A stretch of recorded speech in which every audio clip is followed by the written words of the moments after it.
മെഡലും കൊണ്ടുള്ള ഓരോല്ലേ. അപ്പോൾ ഒരു ചാനലല്ല, നീ നോക്കിക്കോ. ഒരു 50 ചാനലുണ്ടാവും നിന്റെ പുറകെ, ഒപ്പം നാട്ടുകാരും. കേൾക്കാൻ നല്ല രസമുണ്ട്. അപ്പോൾ ഫോൺ തിരുവനന്തപുരത്ത് മേടിക്കാം അല്ലേ? ഫോണോ? Mobile phone. എന്നാത്തിന്? ഞാൻ റഷ്യ പോവില്ലേ? ആ, അത് ബെൽജിയത്ത് നോക്കിക്കോളും. എന്തെങ്കിലും എമർജൻസി വന്നാലോ? റഷ്യയിലല്ലേ, ഇവിടുത്തെ കാലം സേഫ്റ്റിയാ. ചോദിക്കുമ്പോൾ എന്ന് പറഞ്ഞത് എന്നാന്ന് പ്രാർത്ഥിക്കാം.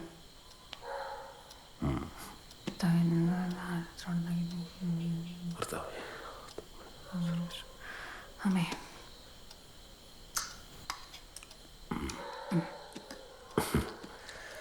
ഈ ഒളിമ്പിക്സ് കഴിയുന്നവരെ നീ ഒന്ന് ക്ഷമിക്കേ. അത് കഴിഞ്ഞ് വരുമ്പോൾ നിനക്ക് ഇഷ്ടമുള്ളതെല്ലാം ഉറപ്പായിട്ടും ഇവിടെ ഉണ്ടാവും.